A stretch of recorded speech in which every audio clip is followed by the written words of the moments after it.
जब आप गूगल पे सर्च करेंगे एमए बर्नी के बारे में आपको पता चलेगा। और समाज सहायता केंद्र जिन्होंने लॉकडाउन के अंदर सैकड़ों गाड़ियां चलवा के अपनी खर्चे से, ओखला के अंदर बहुत मजबूत हस्ती है एमए बर्नी साहब। ओखला में कई प्लॉट है, आईटीओ पर इनका जमीन समेत अपनी बिल्डिंग है, जिसके अंदर इनका अपना चैनल चलता है अमन न्यूज के नाम से, जो पिछले 20 साल पुराना चैनल है, जिसके लाखों करोड़ों व्यूअर्स है देश के अंदर। ये बहुत बड़ी बात है, ऐसे लोगों को हमने इन्वाइट किया है। जो एमए बर्नी साहब है, इनकी एक संस्था तो चलती है और समाज सहायता केंद्र के नाम से, और एक इनका बहुत बड़ा चैनल और अखबार है अमन न्यूज के नाम से, अमन टाइम्स और अमन न्यूज के नाम से, जिसका बैनर मेरे भी घर पर लगा हुआ चौक पर। क्योंकि आज मैं भले ही किसी भी प्लेटफॉर्म पर हूँ, लेकिन जो भी हूँ आज अल्हम्दुलिल्लाह मैं एमए बर्नी की बदौलत हूँ, उनकी बदौलत हूँ, ये मेरे गुरु हैं। कहीं ना कहीं इन्होंने मेरी उंगली पकड़ी, हाथ पकड़ी, तो आज शायद जिसके एक दरोगा के सामने पैर कपटा पाते थे, आज एसएसपी के आंख में डाल के बात करता हूँ। अगर अपनाना चाहूंगा ये पूरी टीम के साथ एक, देखो कुछ तो आप लोगों ने मुझे इज्जत दी होगी, मुझसे मोहब्बत रखी होगी, जो मेरे एक शॉर्ट नोटिस में इतनी बड़ी हस्ती आपके पीछे मौजूद है। मैं चाहूंगा कि हमारे बीच में जो दिल्ली की चीफ एंकर है नसीमा खान, प्लीज खड़ी हो, और उनके लिए इन्होंने बहुत सारे मुद्दे, जुए, सट्टे दिल्ली के अंदर और जितने भी तमाम ऐसे कारोबार थे जो इलीगल थे, उनको बंद कराने में नसीमा जी का बहुत बड़ा हाथ रहा है। मैं चाहूंगा कि यहाँ भी आसपास जितने भी जुए, शराबी, ये सट्टे हो रहे, पुलिस की सांठगांठ से इसको तुरंत बंद कराने का काम कराने का अमन न्यूज के माध्यम से काम करें। ये मेरी रिक्वेस्ट है, क्योंकि बहुत यहाँ पर सर जुए, शराबी और ये जितने भी हो रहे हैं सारे गलत धंधे हो रहे हैं आसपास।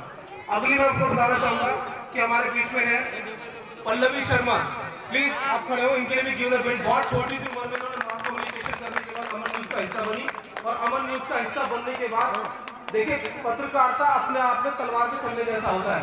जिसके खिलाफ खबर चलाएंगे वो भी दुश्मन, प्रशासन के खिलाफ चलाएंगे उसके लिए दुश्मन, जनता के फेवर में चलाएंगे। अगर कल को मुझे गोली लगने लगी, मुझे पता है जनता में से कोई निकल के बाहर नहीं आएगा, सबके बीच बच्चे, ये बात मैं जानता हूँ। और ऐसा एक हादसा गुजर भी चुका है मुझ पर, शायद सारी लोग वाकिफ है। इतना बुरा हादसा कि मेरे 8-10 साल वापसी आने के चांसेस नहीं थे, क्योंकि अल्लाह का शुक्र मैं पढ़ा लिखा था, गलत कुछ करा नहीं था, तो अल्लाह ने मदद की। और फिर उसी जज्बात के साथ पल्लवी शर्मा के बारे में बताना चाहता हूँ कि बहुत आप देखेंगे कि बहुत कम उम्र के अंदर पल्लवी शर्मा ने जिस तरह से अमन न्यूज के बैनर पर आकर काम करा, अपने आप में बहुत तारीफ के काबिल है। और लगातार जिस तरह से अपनी वीडियो से और न्यूज से इन्होंने दुश्मनों के दिल में डर पैदा करा, ये पल्लवी के लिए बहुत तारीफ की बात है। Give it a big hand. ये अगली शख्स में बताना चाहूंगा कि अमन मोहम्मद शाकिब हैं, जिन्होंने मेरठ के अंदर जितने भी इलीगल हॉस्पिटल चल रहे थे, जहां पर अंग क्या सर आपकी न्यूज पढ़ी, अंग भंग का नाम चल रहा था हॉस्पिटलों के अंदर। देखो आपको देखने में ऐसा लग रहा होगा कि ये बहुत भाई ऐसे हमारे तुम्हारे से ये देखने में, लेकिन जब आप चैनल पर जाओगे सर्च करोगे तो ये साकिब, मोहम्मद साकिब, मुसलमानों में भी ऐसे ऐसे बच्चे हैं, वो साकिब है जिसने जाके अपने स्टिंग कैमरे से और ये कंफर्म कर दिया था कि मानव तस्करी किन किन हॉस्पिटलों में चल रही है मेरठ के, और उन हॉस्पिटलों में उन बिल्डिंगों को तोड़वाने का काम करता मोहम्मद साकिब है। ये अखबारों की सुर्खियां उठा के देख लेना, ये वो आपसे आपके पीछे। और जो मैं कह रहा हूँ सब ऑन रिकॉर्ड कह रहा हूँ, जब मर्जी चाहे कंफर्म कर लेना है बात, क्योंकि अल्हम्दुलिल्लाह झूठ बोलने का सामने बात रखे। और जो हमारे मुख्य अतिथिगण है श्री एमए बर्नी साहब, मैं चाहूँगा जोरदार ताली स्वागत किया जाए और अपने विचार रखें। नमस्कार, आदाब, मैं हूँ आपके साथ एमए बर्नी। छोटा सा नाम है, छोटा सा काम है, बाकी सब जानते हैं। यूट्यूब पे सर्च कर लें, गूगल पे सर्च कर लें, सबके दिल में बच जाओगे। तो यहाँ मैंने देखा है अभी सबसे बड़ी समस्या जो आई है, जैसे मेरे भाई ने, बुजुर्ग मेरे दोस्त ने बताया है कि नशा एक ऐसी चीज है, मेरे सहयोगी ने बताया, मेरे भाई ने बताया कि हम नशा को छोड़ दें, ना खरीदें, तो वहाँ उनकी दुकानें बंद हो जाएंगी। लेकिन ऐसा नहीं है, हम आजादी से पहले बल्कि अंग्रेजों से पहले चले जाते हैं। बड़े ध्यान से सुनने की बात है, हम आजादी से पहले अंग्रेजों के टाइम पे चले जाते हैं। जब हमारे देश के अंदर अंग्रेज आए तो उन्होंने सबसे पहले चाय की पत्ती बांटी थी और फ्री में बांटी थी, शायद आपने पढ़ा भी होगा और मेरे बुजुर्गों ने देखा भी होगा। तो ये नशा ऐसी ही चीज है, पहले इसको फ्री में दिया जाता है, उसके बाद में इसकी लत लगाई जाती है, फिर उसके बाद में उसको आदी बनाया जाता है और उसके बाद में नसों में उसको काट दिया जाता है। मैं शॉर्टकट में ये कहना चाहूंगा, निजामुद्दीन मेरठ दिल्ली, निजामुद्दीन एक ऐसा गाँव है जहाँ पर सबसे ज्यादा नशीला पदार्थ मिलता है। मैंने तुम्हारे सामने खड़ा हूं, मेरा मेरे चैनल को देख लो, मैंने वहां के उसके जो सबसे बड़ा आतंकी था, सबसे बड़ा वो था, उसको बंद करा दिया जेल के पीछे। दूसरी बात मैं ये कहना चाहूंगा कि मेरठ के अंदर जो सबसे ज्यादा क्राइम में माना जाता है, जहां पर रिपोर्टर रिपोर्टिंग करने में डरते हैं, जहां पर पुलिस मुकदमे लगा देती है, मेरा शागिर पूरे इलाके के गैर कानूनी काम बंद करा दिए। किससे कराए? प्रशासन से कराए। तरीका आना चाहिए प्रशासन से काम कराने का। सबसे पहले हमें जानकारी होनी चाहिए। और मैं दूसरी बात ये कहूंगा कि यहाँ पर जो आज मैं आया हूँ फुरकान की बदौलत, फुरकान भी मेरा शागिर्द है और मैं फख्र करता हूँ फुरकान पर कि फुरकान मेरा शागिर्द है। और मैं पूरे हिंदुस्तान में जाता हूँ और ऐसे ही शेर पैदा करता हूँ, क्योंकि मैं पत्रकार पैदा करता हूँ, दलाल पैदा नहीं करता। मैंने आज तक मेरी टीम देख लीजिएगा, सारे शेर मिलेंगे, सारे पत्रकार मिलेंगे, कोई दलाल नहीं मिलेगा। लेकिन यहाँ पर जो समस्या देखने के लिए, ये बड़ी समस्या नहीं है, इन लोगों के इसमें आपको हमारे सहयोग करना पड़ेगा और हम तक बात पहुंचानी पड़ेगी। क्योंकि कोई बच्चा किसी को जब मार देता है बाहर, तो सबसे पहले अपने माँ बाप के पास जाता है कि मुझे फलाने इंसान ने मारा है या मुझे उसकी सजा से शिकायत है। तो मैं ये कहता हूँ उत्तर प्रदेश से पूरे भारत के सारे अधिकारी, सारे नेताओं के फादर कहाँ बैठे हैं? आप एक जगह जोर से बात है जी, कहाँ बैठे हैं सबके फादर? दिल्ली में मेरा दिल्ली में वहां ऑफिस है, मेरा इंग्लिश सॉरी आपका वहां ऑफिस है, जहां पर चंद कदमों की दूरी पर प्रधानमंत्री का कार्यालय, चंद कदमों की दूरी पर क्या नाम है सीबीआई का कार्यालय, चंद मेरी पुलिस के बराबर में पुलिस हेडक्वार्टर है, मेरा ऑफिस के बराबर। मैं आईटी में मेरा ऑफिस है। अगर आपकी कोई भी समस्या ऐसी है जो यहाँ पहले तो प्रशासन के पास जाइए, नहीं सुने चाहिए तो आप सीधे आइए, हम आपकी समस्या दिल्ली तक लेके जाएंगे। क्योंकि हमारा भी नारा है कि जनता की आवाज जन जन तक और सरकार तक पहुंचाना है। हमारा यही नारा है, जनता की आवाज जन जन और सरकार तक पहुंचाना है। और दूसरी बात अभी ये आई थी, यहाँ तालाब के लिए हमें इकट्ठा करने कुछ, यहाँ पर हमें क्या करना है, एक रिटर्न में एप्लीकेशन दीजिए अधिकारियों को। और मैं कारण के लेता हूँ, कोई भी IAS IPS सुनने होंगे यहाँ पर काफी लोग होंगे, वो सारे अधिकारियों को ड्यूटी दी जाती है कि आपका काम करें, आपकी समस्या को दूर करें।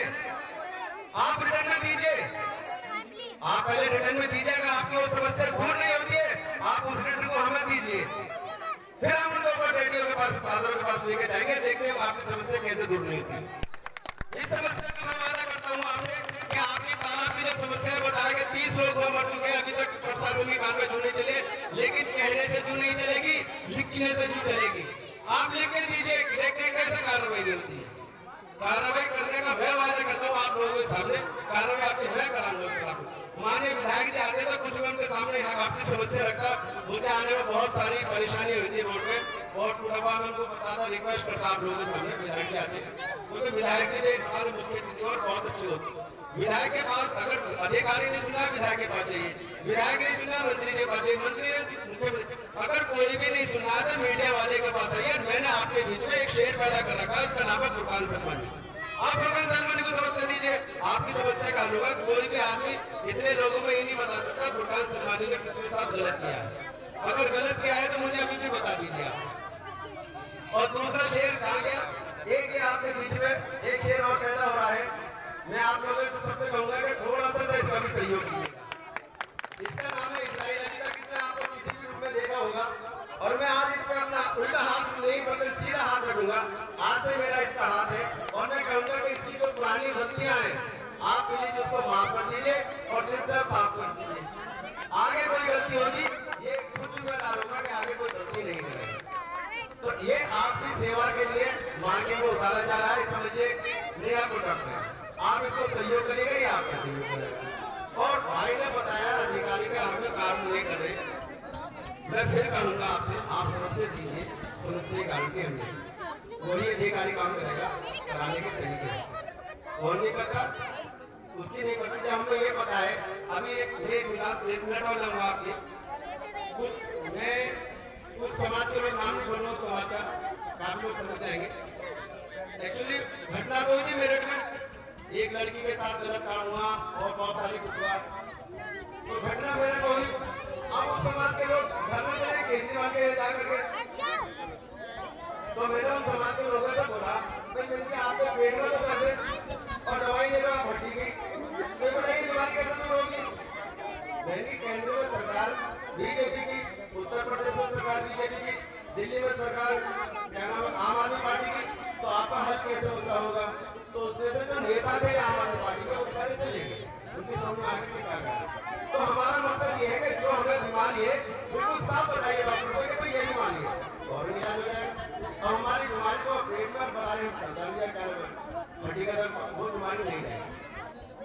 और तीसरी बात है ये आई थी मेरे सामने है हमारा, तो मेरा एक आप लोगों के और समाज सहायता केंद्र चलता है, जिस टाइम पर रोड पर पुलिस और आवारा पशु मिला करते थे उस टाइम पे मनमोहन की टीम और समाज सहायता की टीम घूमा करती थी। 63,000 परिवारों को ऐसे को गेट बजा बजा कर कच्चा पक्का राशन पहुंचवाया है जो अच्छे खासे लोग थे और रिकॉर्ड है मेरे पास। तो मदद और मैंने उन पुलिस वालों को, उन अधिकारियों को, उन एसपी वालों को, उन लोगों को सर्टिफिकेट बांटे थे।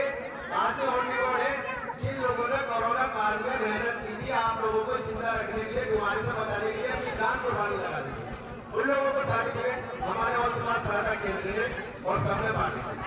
ये ऑन रिकॉर्ड है, ये मैं नहीं बोल रहा हूँ। आप कोई भी आकर के मेरे आईटी ऑफिस में मान सकते हैं, उसमें कौन कितने अधिकारी है, कितने लोगों को हमने सर्टिफिकेट दिया, कितने कर्मचारी को सर्टिफिकेट, कितने सोशल वर्कर को सर्टिफिकेट दिया। तो सर्टिफिकेट एक ऐसी चीज होती है जिससे क्या नाम है इंसान का मनोबल बढ़ता है, इंसान का काम करने का जज्बा बढ़ता है। इंसान एक इंसान नहीं है सोचता कि मैंने कुछ किया है तो बहुत अच्छा किया है समाज के लिए, तो समाज का एक अच्छा सर्टिफिकेट किसी भी सरकार से बहुत अच्छा होता है। और मैं आपसे यही वादा करूंगा फिर आपसे कि आप लोग अपने बच्चों को ज्यादा से ज्यादा स्कूल भेजें, ज्यादा से ज्यादा तालीम दें, ज्यादा से ज्यादा पढ़ाएं। जब बच्चे आपके पढ़ जाएंगे तो फिर आपको किसी के आगे समस्या दे जाने की जरूरत नहीं होगी। जब बच्चे आपके पढ़ जाएंगे तो फिर आपको किसी को क्या नाम है वकील, जज, कुछ भी बन सकते हैं आपके बच्चे, तो आपकी समस्या को ऑटोमेटिक सही हो जाएगी। हमें समस्या सही कैसे करनी है, हमें अपनी बात कैसे पहुंचानी है, हमें अपना काम कैसे कराना है, सबसे पहले हमें ये चीज सीखना है। और जब तक हम ये चीज नहीं सीख पाएंगे तो बाहर नारे लगाते रहेंगे, आवाज उठाते रहेंगे, हम एक दूसरे को बुरा करेंगे। तो सबसे पहले हमें ये सीखना है। हम इसी विषय में काम कर रहे हैं और मैं आपसे ये वादा नहीं कर रहा हूँ, अगर आपको कोई भी समस्या है, कोई भी परेशानी है, आप प्लीज मेरा नंबर नोट कर लीजिएगा। मेरा नंबर नोट करके मुझे बताइएगा लौनी के अंदर या लौनी के आसपास के क्षेत्र के अंदर कैसे हमारी ये समस्या है। हम उस समस्या पर आपके ही क्षेत्र के अधिकारी से रिक्वेस्ट करके हर तरीके से उसी से काम करेंगे। ये नहीं कि हम कोई माफी लगे हुए, काम कराने का तरीका आना चाहिए, काम सारे होते हैं, कोई ऐसा काम नहीं तो नहीं होगा। लेकिन ऐसा उसके बाद हम वादा कर रहे हैं जितना हमसे हो पाएगा हम प्रशासन के द्वारा, पुलिस प्रशासन के द्वारा आपके क्षेत्र में नशा मुक्त कराएंगे और जो इस काम को गलत कर रहा है और नहीं मानना है उसको जेल के सलाखों के पीछे पहुंचवाएंगे। ये हमारा वादा। थैंक यू, धन्यवाद। सभी को आदाब। सबसे पहले सर का शुक्रिया जो उन्होंने हमें यहाँ पे इन्वाइट किया और अपनी बात कहने का मौका दिया। मैं काफी लोगों की बातें सुन रही थी जो बोल रहे थे यहाँ पे एजुकेशन यानी शिक्षा के ऊपर बात है। काफी अस्पतालों की भी यहाँ पे हमने देखी है कंडीशन किस तरह से। तो मैं कहना चाहूंगी, सर ने बोला कि यही के लोग शराब लेने जाते हैं दुकानों पे, तो ये अपनी सोच के ऊपर है कि आप किस तरह का रास्ता चुनते हैं, पहली बात। और दूसरी बात कि वही शिक्षा आप अपने बच्चों को भी देंगे। अगर शराब पीने के बाद घर में मार पिटाई होती है तो उसका सबसे ज्यादा असर इन बच्चों पे होता है। और वो यही सोचते हैं कि अगर ये लोग लड़ रहे हैं तो हमें पढ़ के क्या बनना है। अगर ऐसे ही भविष्य हमारे सामने भी होगा तो इस पढ़ाई लिखाई का क्या फायदा। तो मैं आपसे विनती करना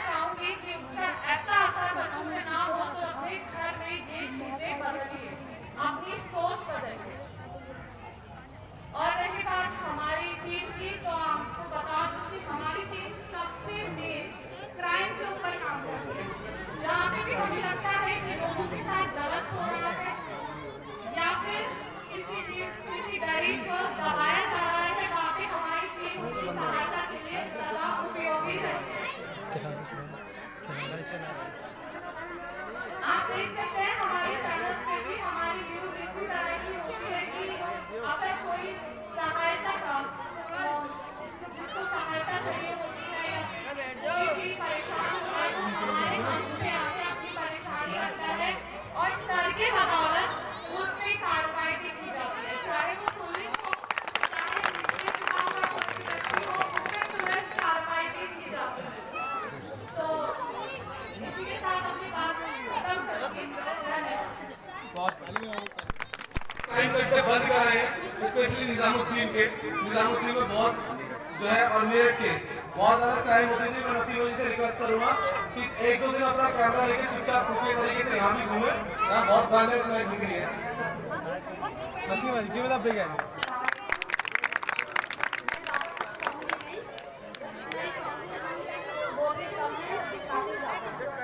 हमारा चैनल आप सर्च करके देखिए, उसमें आपको सब मिलेगा। और एक और बात कहना चाहूँगी कि आपकी जितनी अपनी की परेशानियाँ हैं आप एक कागज में नोट कर सकते हैं और हमें दे सकते हैं। कोई बुजुर्ग आ जाए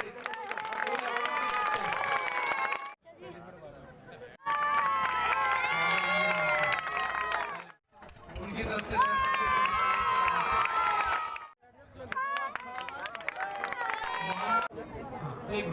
ये बड़ा मेहनत का खाना याद है नहीं मोहम्मद याकूब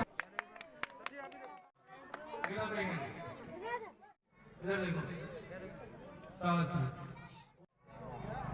और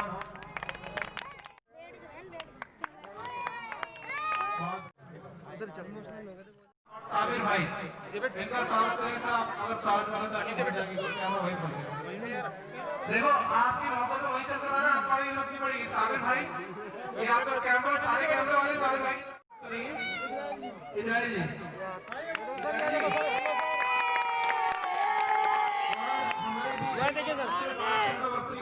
सर जी यहाँ देखो स्वागत समारोह के बीच ही फरमान सरमानी का जोरदार तालियों के साथ स्वागत करें और एक बार फिर भगवान की ताली बजाएं। बच्चे लोग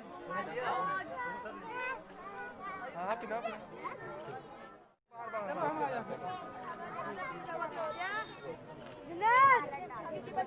फोटो खिंचवाएंगे। वापस रखो। अगर आप अच्छे बच्चे ना अच्छे परिवार के बच्चे तो वापस चलो चलो इधर घूमो ये ऊपर नहीं होगा।